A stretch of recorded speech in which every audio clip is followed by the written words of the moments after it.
BeamNG's 0.38 update has just released, and it adds heavy machinery to the game. This is your roundup of all the updates and new features. 0.38 adds 2 heavy machinery vehicles. We've got the Hirochi HT55 dumper truck. 55 stands for how many tons of weight it can carry in its big dumper attachment back here. We've even got some marble in there, mined from the brand new Italy quarry. And on the right, we've got the Hirochi WL40. This is a wheel loader. That means it has lots of different front attachments there. We've got this scoop or bucket. You can put log grapples or forks on the front. Standing outside these things, you really get a sense of the scale of them. They are the biggest vehicles ever added to vanilla BeamNG. These vehicles have a lot of interactivity inside and out. But first of all, I'm going to show you the dumper on the HT55. So we've got a couple of marble blocks loaded in here. They weigh a lot. Watch what happens when they fall on the floor. So they're just going to slide off onto the ground. Here they come, and whoa! They break apart. Look at that. So these are really detailed marble blocks that can break into lots of little sections. I suppose you could call this hard body physics. Whoa! Really cool. I love this feature. Now, the HT55 is powered by a 20.4 litre straight 6 diesel. It's a bit of a monster. And the devs have done a lot of work to make the interior super detailed. It's quite clean. I guess in real life it would be a bit dirtier than this, but look at all the interactivity in here. We've got the doors on either side. Here is where you interact with the dumper bed. There's also the parking brake. This button locks out the front brakes, I guess to stop it tipping forward if the brakes at the front lock up. This is hill assist. It's a very hilly quarry round here, and that will help you get up really steep hills with all that weight in the back. And then you've got an ignition key, work lights, a high RPM idle toggle, and hazards. One weird thing with this is that the steering speed actually depends on your engine's RPM. So I can turn it, but the wheels don't instantly respond, and I'm really struggling pushing and fighting against the orbital steering system, as it's called. The wheels have to catch up with what I'm doing. Now, this thing is big, but the quarry has been designed with it in mind, and we can use the wheel loader to load things onto the back. Now, the brakes are not very powerful. If you press them, you don't get much out of them. So if I turn on hill assist, there we go. I'm not touching the brakes. It's doing it for me, slowing us down for me. Whoa, who parked that there? What are you doing? Oh, no. Oh, it had to be a Lansdale, didn't it? Can I run over the front? I think. Oh, just about. You know what? Let's reverse over it. Here we go. Oh, yep. That is well and truly crushed. So it's easy to run over things in this, but how are we going to do a crash test with a dumper truck? Well, I've got an idea. Yep, we're going to drop it from the sky, and it's quite a long way down. So here we go, dumper truck. Let's see your crash model. Whoa, there goes the cabin. That is crazy. So it still looks like a dumper truck, but we've lost everything from it, and the cabin has ended up over here. There are 9 different configs of the HT55. They're all in different specifications, such as a marble quarry spec. You've also got ones that are loaded already with different rocks, and some very interesting ones down here, like the car crusher and the JTO. We're on the highway to test the JTO variant, and look at this color scheme. These are some of the accessories you can put on here, but also back here we've got these things called rock ejectors. So basically, if rocks get caught between the wheels, these things can be moved to eject the rocks, stop them clogging up between the wheels. But it's time to go on the highway. Whoa, 50 tons this thing weighs, and it's accelerating quite well. The JTOs have limited fuel though. That's 85 miles per hour, which is pretty incredible. Whoa, well, they're gone. Oh, I think we need a bit more than rock ejectors now. The wheels have come away from the chassis, and that guy's about to fall off the edge. No, he's not. What destruction this thing can cause. The Hirochi WL40 is also incredibly detailed. It's powered by an 18-litre V8 engine, producing 531 horsepower in this heavy-duty spec. It's heavy-duty because we're carrying a big 18-ton cube of marble, and I'm going to try and use this to put it in the back of the dumper truck. The interior of this thing is really well detailed. I love it in here. We do have a joystick to control this thing and not a steering wheel. You've got the control panel over here to adjust the front scoop. It makes it kind of jump around with all that weight in there. You've also got lights on the right and the left. Here's your hazard lights. They're incredibly bright on this thing. Look at that. And then over here, you've got your normal lights, your fog lights, your beacons, which are on the top, and the work lights, which I believe light up the stairs. So the steering on this thing is articulated and hydraulic. So we don't have turning wheels. The whole body turns between the front and the back, and that is how we steer. Now, what's quite weird is that when you straighten out the wheel, it locks in that position. Because it's a joystick, I've got to constantly be turning the wheel to adjust the angle. It locks where you leave it. We also have absolutely no suspension. It's a completely rigid frame. We also have a third pedal down here, and it's not a clutch. It's called a rim pull pedal, and that basically changes the amount of traction you can get from both wheels. It's sort of like a clutch. You can get the wheels on both sides to work at different speeds to help you turn faster. So with the new interaction menu up the top right, we can interact with this, but it does show us the controls. We've got G and T and I and K. Now we're a bit off. I'm going to go backwards and line ourselves up. Now raise that front loader up. Okay, we're nearly there. Oh, that's the horn. No. And then I. In. Go. I just paused. There we go. It's in. It's in. Right, reverse. Reverse out of there. There you go. We're reversing out of there and boom. It is possible. A little bit tricky, but it is possible to get marble from the wheel loader into the dump truck. There are 6 different variants of the WL40. This one has a fork attachment on the front. They're really, really useful for picking up this kind of thing. So the marble has been loaded onto these wooden blocks, and then you can easily lift it off the ground and put it into the dumper truck. You've also got one with an insane looking log grapple. Basically, it's one of the forks again, but this time it's got another bit which can squish down the logs to carry them around. I mean, BeamNG is really reminding me of Farming Simulator now, but I'm here for it. I love it. So to load a log, like this 12-meter long, whoa, quite thick log. Oh no, it's rolling away. We do this. Get up close, and then you go, boom. Got ya. Didn't really work. We've kind of pincered it, though. That almost works. I mean, you could probably carry it around like this. It'd be a bit dangerous, but you could do it. You can also use it to squash cars like this hopper. So, get close to it, and then use the auxiliary grapple to, absolutely demolish it. Lift it up. Can lift it with ease. Squash it some more. No. I think... Oh, no, there we go. And now the hopper is mine. So off we go with the hopper. Let's do a crash test of the WL40. It's a big drop test. And... Whoa! Explodes apart. So these things are incredibly strong, but they have lots of breakable parts, separating parts that make the crashes pretty spectacular, as long as you're dropping them or going really quickly. So I don't think anybody saw the heavy machinery coming to BeamNG, but it opens up a lot of possibilities. Now, to make the most of that, BeamNG have added a quarry to the Italy map. It's on the south side of the island, a part of the island that wasn't really used that much in the previous version. It's very close to the little village of Portino. The quarry is a marble quarry, and it's called the Montevalle Opera in Pietra, which means the Montevalle Stoneworks. This is the main entrance on the kind of southeast of the island, and this is the office and warehouse area, also the place where they actually cut up the stone. They've got lots of equipment here that isn't usable, but maybe in the future it will be. I'm not sure. There's a lot of clutter, a lot of detail, lots of marble ready to be exported. Unfortunately, it's not interactive. You can't break those, and they don't move. They're just static world objects. Look at the amount of rocks at the side of the road, and actually I'm getting really good performance on Italy now. And then when you enter the main area of the quarry, you can see it's across lots of different layers. There's a layer down there. There's a couple of layers up there. The coolest part is through the little gap here, though, because we've got a very cool looking little cave.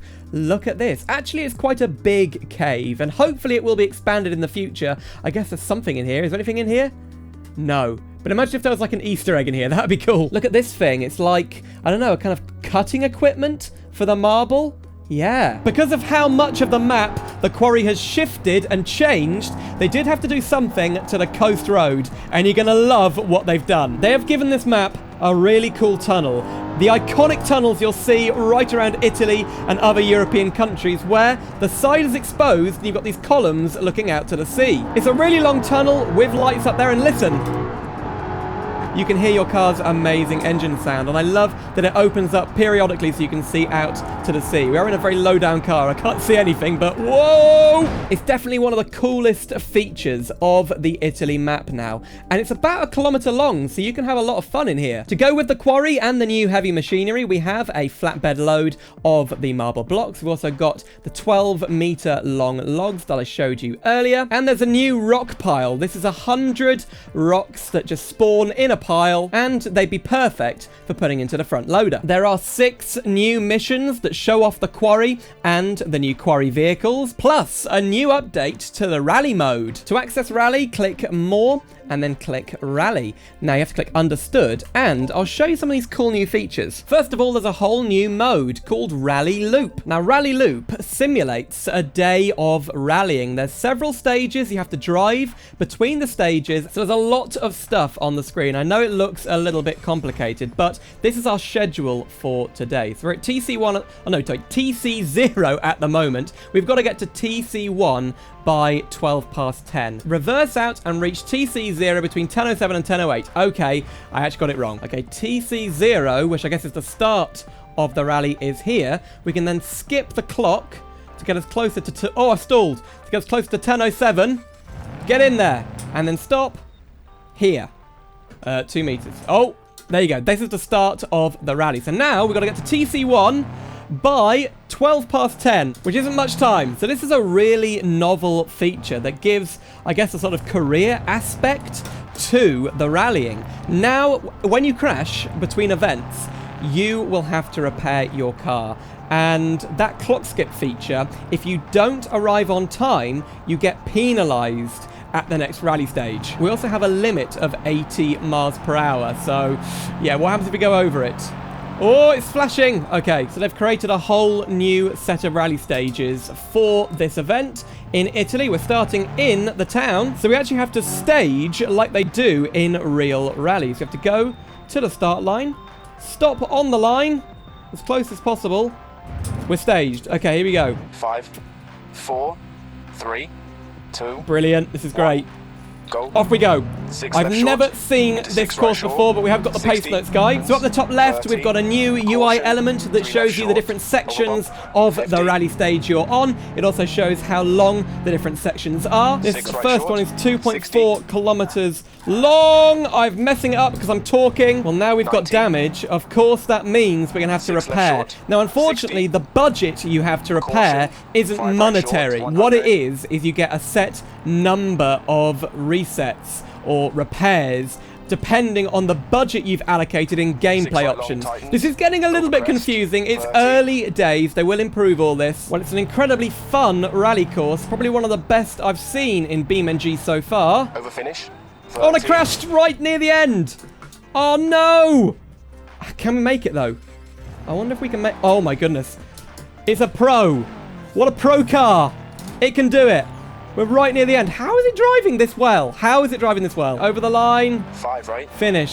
Slow in 110 meters. I've got to make it up the hill. There we go. We are here. But now I can show you what you do to repair and recover. So we click R, and then we go recover. There's 50 remaining. That's quite a lot. And we get a penalty, look, 120 seconds for repairing the car. Now, if you wanted to change that, you have to go to options, and then under gameplay, if you scroll down, there's different difficulty settings for rally. So we were just on casual, but if you go for hardcore, you get 0 rally budget. And you cannot do false starts. Also, before you start a rally, if you go to the statistics page, you get something called Survivor Pace. Now, this is quite complicated again, but basically it takes all the last 10 attempts into account and calculates a time it thinks you could safely do without crashing. Now, my last time was 149.6. Not terrible, not great. It's given me 225. Now, I did hit something like a bale, tiny bale. Didn't damage the car much, but it's penalized me about 40 seconds.